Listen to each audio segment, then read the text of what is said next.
Welcome to our last series. If you are just joining us, we're looking at the discipline that works. Our previous session on part 2, we're looking at the tools for discipline, which are verbal correction, emotional coaching, setting boundaries, silence, and storytelling, among others. Today and now we want to look at the negative discipline. Negative parenting refers to parenting styles that can have detrimental effects on a child's emotional and psychological development. These approaches can lead to feelings of insecurity, low self-esteem, and difficulties in social relationships. Now, here are the characteristics of some of these negative discipline. Authoritarianism. These are parents may enforce strict rules with very little room for flexibility and discussion. Right. This is the soldier style. The child has no room to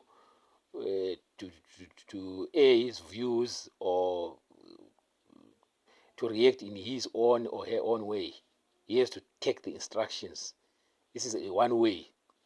This can create an environment of fear rather than one of guidance. Such children might exhibit aggression and withdrawal later. And then we have neglect. Emotional and physical neglect occurs when parents are constantly unresponsive to their child's needs. This can lead to feelings of abandonment. This may lead to increased risk of anxiety, depression, and other mental health challenges. And then we have over-criticism. Constant criticism and negative feedback can diminish a child's self-worth, confidence, and so forth. Then the child feels inadequate. Such children struggle with self-worth due to negative reinforcement and lack of support. Now, I remember during those days when you pass your exams, sometimes your parents will be just blaming you. Why didn't you take the position 1? Even if you'd have tried, no compliment, nothing. Just blame after blame. Why didn't you take position 1? We cannot all take position 1. Then emotional manipulation. Using guilty to shame to control a child's behavior can damage their emotional well-being and trust in relationship. Such children may find it hard to form healthy relationship in the future. And then number 5, lack of affection. A deficit of warmth, support, and affection can hinder a child's emotional development and contribute to feelings of loneliness. Then let's look at the 4 areas of negative discipline. The first one is rebellion.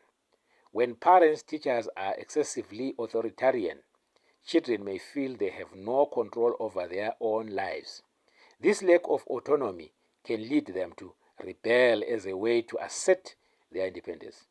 Children who experience neglect may act out in rebellion as a cry for help and attention. I read somewhere where a young man killed his father and cut him into pieces. This is an example of rebellion. This is a boy who grew up being abused left, right, and center. The bottled up anger finally led to this heinous and nefarious act of murder. The second one is revenge. Most children have bottled up anger caused by their parents and their teachers. I will never forgive and forget a teacher who beat me with a ruler, beating my lips. Can you imagine someone pulling my lips just because I was making noise and he beat me? I will never forget that teacher. He called me by all names of domestic animals.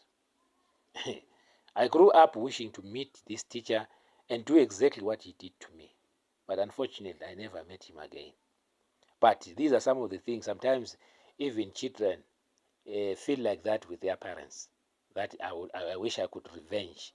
The way my mother used to bring me up, the way my father used to bring me up, I wish I could revenge. So most students are so bitter about what their parents used to do when they were growing up. They resent a parent or the teacher. Most children grew up in abusive homes. I remember a standard 5-year girl who was sexually abused by his father. Can you imagine? It was discovered when the girl had a sexual transmitted infection. I am sure such a child will never, ever forgive his father for this horrendous act. When you hear a child say, "My father is a witch, I wish he was dead," find out why. That is resentment that has been building up. Right, then retreat. Most abused children are not bold enough to speak out. Instead, they withdraw into their cocoons. Retreat is characterized by withdrawal from social interactions or activities. This could be due to feelings of anxiety, depression, low self-esteem due to negative parenting and teaching. Experience of trauma or abuse can impact a child's behavior. Retreating can be a protective response to avoid further emotional pain or distress. Understand the underlying causes of retreat in children is crucial for providing appropriate support and intervention.